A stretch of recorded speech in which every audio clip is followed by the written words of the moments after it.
నమస్కారం. ఈ వివరణాత్మక విశ్లేషణకు స్వాగతం. ఈరోజు మనం ఒక అద్భుతమైన, ఎంతో పురాతనమైన ప్రదేశం గురించి మాట్లాడుకోబోతున్నాం. అదే మాతా మనసా దేవి ఆలయం. శతాబ్దాల చరిత్ర, ఎన్నో నమ్మకాలకు సజీవ సాక్ష్యంగా నిలిచిన ఈ ప్రదేశం గురించి ఇప్పుడు తెలుసుకుందాం. సరే, ఏమాత్రం ఆలస్యం చేయకుండా నేరుగా విషయంలోకి వెళ్దాం.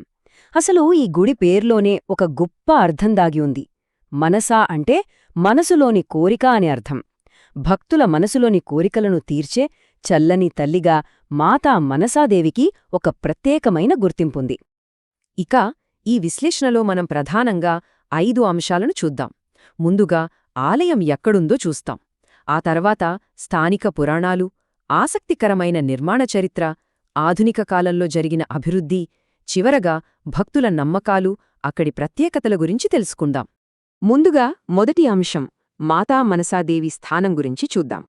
అసలు ఈ ఆలయం ఎక్కడుందంటే మన దేశంలోనే అత్యంత ఆధునిక నగరాల్లో ఒకటైన చండీగఢ్కు కేవలం 10 కిలోమీటర్ల దూరంలోనే ఈ ప్రాచీన ఆలయం ఉంది. హర్యానాలోని పంచకుల జిల్లాలో ఆ అందమైన శివాలిక్ కొండల అడుగుభాగాన ఉన్న బిలాస్పూర్ గ్రామంలో ఈ గుడి కొలువయుంది. ఒక ఆధునిక నగరానికి ఇంత దగ్గర్లో ఇలాంటి ప్రశాంతమైన ఆధ్యాత్మిక వాతావరణం దొరకటం నిజంగా ఆశ్చర్యమే కదా. ఇక గర్భగుడిలోకి వెళ్లగానే సాక్షాత్తు ఆ దేవి దర్శనం కలుగుతుంది. ఇక్కడ ప్రధానంగా 2 రూపాలను చూడవచ్చు. ఒకటి 8 చేతులతో ఉండే అవతారం, మరొకటి 3 తలలు 5 చేతులు ఉన్న అద్భుతమైన రూపం. అంతేకాదు, ఈ మూర్తులతో పాటే లక్ష్మీదేవి, సరస్వతీదేవి విగ్రహాలు కూడా కొలువై ఉండటం ఇక్కడ విశేషం. సరే, భౌగోళిక స్థానం చూశాం కదా, ఇప్పుడు 2వ విభాగంలోకి వెళ్దాం. అదే ఈ ఆలయానికి సంబంధించిన పురాణాలు, స్థానిక కథలు. ఈ స్లైడ్ ఒక ముఖ్యమైన విషయాన్ని అద్భుతంగా వివరిస్తోంది. స్కందపురాణం ప్రకారం మహిషాసురుడిని సంహరించిన తర్వాత సాక్షాత్తూ పరమశివుడి మనసులో నుంచి ఈ దేవి ఉద్భవించిందని స్థానిక కథలు చెబుతున్నాయి. ముఖ్యంగా ఈ కలియుగంలో భక్తుల కోరికలు తీర్చడానికే దేవి ఇక్కడ కొలువయుందని ప్రగాఢమైన నమ్మకం. ఇక దక్షుడి యజ్ఞంలో సతీదేవి అగ్నిలో దూకిన ఘట్టం మనందరికీ తెలిసిందే కదా. దానికి సంబంధించి ఇక్కడ 2 ఆసక్తికరమైన స్థానిక కథలు ప్రచారంలో ఉన్నాయి. ఒక కథేమో సతీదేవి తల ఈ ప్రదేశంలో పడిందని చెబుతుంటే, మరో కథ ప్రకారం ఆమె నాభి ఇక్కడ పడిందని అంటారు. కథలు వేరైనా ఈ ప్రాంతం ఒక మహాశక్తిపీఠమని చెప్పడానికి ఇవి నిదర్శనంగా నిలుస్తున్నాయి. అసలు ఈ ప్రాంతం గురించి బయట ప్రపంచానికి ఎలా తెలిసిందో చెప్పే ఒక చిన్న కథ కూడా ఉంది. పూర్వం ఒక ఆవు ప్రతిరోజూ ఈ కొండపైకి ఒంటరిగా వెళ్ళి అక్కడున్న 3 రాళ్లపై స్వయంగా పాలు కురిపించేదట. ఇది గమనించిన స్థానికులకు అర్థమైందేమిటంటే అవి సాధారణ రాళ్లు కావు, సాక్షాత్తు సతీదేవి దివ్యశక్తి ఉన్న శిలలు అని. అలా ఈ పవిత్ర స్థానాన్ని గుర్తించారు. పురాణాల నుంచి ఇప్పుడు మనం కాస్త లిఖితపూర్వకమైన చరిత్రవైపు అడుగులేద్దాం. మన 3వ విభాగం ఆలయ నిర్మాణ చరిత్ర. ఈ కట్టడానికి సుమారు 200 ఏళ్ల చరిత్ర ఉంది. 1811లో మణిమజ్రా రాజు మహారాజా గోపాల్ సింగ్ ఈ ఆలయ నిర్మాణాన్ని ప్రారంభించారు.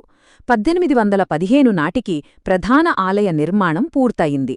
ఆ తర్వాత సరిగ్గా 1840లో పక్కనే పటియాలా రాజులు కూడా ఒక గుడిని నిర్మించారు.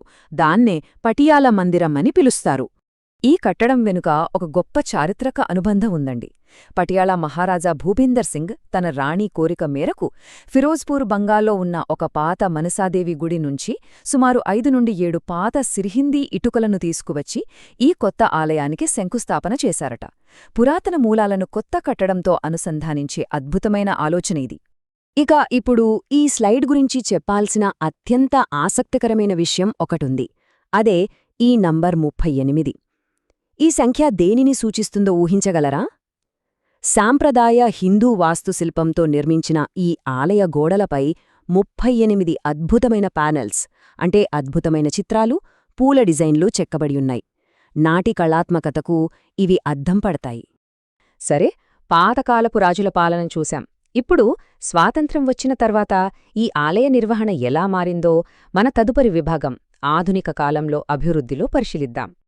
దేశానికి స్వాతంత్ర్యం వచ్చి సంస్థానాలన్నీ భారతదేశంలో విలీనమైన తర్వాత ఈ ఆలయ నిర్వహణ పూర్తిగా స్థానిక పూజారుల చేతుల్లోకి వెళ్ళిపోయింది. కాని సరైన నిధులు, వనరులు, పర్యవేక్షణ లేకపోవడం వల్ల ఈ ఆలయాన్ని నిర్వహించడం వారికి చాలా కష్టంగా మారింది. ఇది నిజంగా ఒక క్లిష్టమైన దశ. మనం కొంచెం ముందుకు వెళ్ళి ఇది ఎలా పరిష్కారమయిందో చూద్దాం. ఈ ఆలయ వైభవాన్ని కాపాడేందుకు 1991లో హర్యానా ప్రభుత్వం ఒక కీలకమైన చట్టం తీసుకొచ్చింది. అదే హర్యానా మాతా మనసాదేవి ష్రైన్ యాక్ట్. దీని ద్వారా ఒక అధికారిక బోర్డ్ అంటే SMMDSB ఏర్పడింది. ప్రభుత్వమే స్వయంగా నిర్వహణ బాధ్యతలు తీసుకోవడం ఈ ఆలయ చరిత్రలో ఒక పెద్ద మలుపు. ఆ బోర్డు చేతులకి వెళ్ళాక జరిగిన అభివృద్ధి అంతా ఇంతా కాదు, ఈ అంకెలు చూస్తేనే అర్థమవుతుంది. 1991కి ముందు కేవలం 33 ఎకరాల విస్తీర్ణంలో ఉన్న ఈ ప్రాంగణం నేడు ఏకంగా 104 ఎకరాలకు విస్తరించింది. సందర్శకులకు మెరుగైన సౌకర్యాలు కల్పించేందుకు మరో 57 ఎకరాల భూమిని ప్రత్యేకంగా సేకరించి మరీ అభివృద్ధి చేశారు. ఇక మనం చివరి విభాగానికి చేరుకున్నాం. ఈ రోజుల్లో ఆలయానికి వచ్చే సందర్శకులకు ఏమేం ప్రత్యేకతలు కనిపిస్తాయి, అక్కడి నమ్మకాలేమిటి అన్నది ఇప్పుడు చూద్దాం. ఈ గుడిలో ఒక ప్రసిద్ధమైన మొక్కు చెట్టు ఉంటుంది. భక్తులు తమ కోరికలు నెరవేరాలని దానికొక దారం ముడివేస్తారు. కోరిక తీరాక మళ్లీ తిరిగివచ్చి ఆ ముడిని విప్పుతారు. ఇది ఒక బలమైన నమ్మకం. ఇక నవరాత్రుల సమయంలో ఇక్కడ జరిగే భారీ జాతరకు లక్షలాది మంది భక్తులు పోటెత్తుతారు. అంతేకాదు, కొండపైకి వెళ్లడానికి ఉడాన్ ఖటోలా అనే ఒక రోప్వే కూడా ఉంది. అందులో వెళ్తుంటే శివాలిక్ కొండల ప్రకృతి అందాలు అద్భుతంగా కనిపిస్తాయి. కాబట్టి ఇక్కడ మనం గమనించాల్సిన కీలకమైన విషయం ఏమిటంటే ఈ ఆలయానికి ఉన్న సాంస్కృతిక ప్రాముఖ్యత. సాధారణంగా తూర్పు భారతదేశంలో కామాఖ్యాదేవి ఆలయానికి ఎంత గొప్ప పేరుందో మనకు తెలుసుకదా. ఉత్తర భారతదేశంలో మాతా మనసాదేవి ఆలయానికి కూడా సరిగ్గా అంతే గౌరవం, ప్రాముఖ్యత ఉన్నాయని భక్తుల విశ్వాసం. సందర్శకుల కోసం అవసరమైన వివరాలు చూస్తే ఆలయ దర్శన సమయాలు మరియు రోప్వే సౌకర్యం ఈ రెండూ కూడా ప్రతిరోజూ ఉదయం 5 గంటల నుంచి రాత్రి 10 గంటల వరకు అందుబాటులో ఉంటాయి. ఎవరైనా వెళ్లాలనుకుంటే ఈ వివరాలు ఖచ్చితంగా ఉపయోగపడతాయి.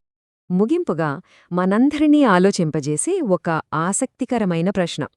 సుమారు 200 ఏళ్ల చరిత్ర ఉన్న ఒక కట్టడం అప్పటి పురాణ విశ్వాసాలను, ఇప్పటి ఆధునిక పరిపాలనను ఎలాంటి అతుకులు లేకుండా ఇంత అద్భుతంగా ఎలా కలపగలిగింది? ఒకవైపు రాజుల నాటి వారసత్వం, మరోవైపు నేటి ఆధునిక సౌకర్యాలు. ఇదంతా మాతా మనసాదేవికే సాధ్యమైంది అని చెప్పొచ్చు. ఈ వివరణాత్మక విశ్లేషణను ఇంత ఆసక్తిగా విన్నందుకు ధన్యవాదాలు.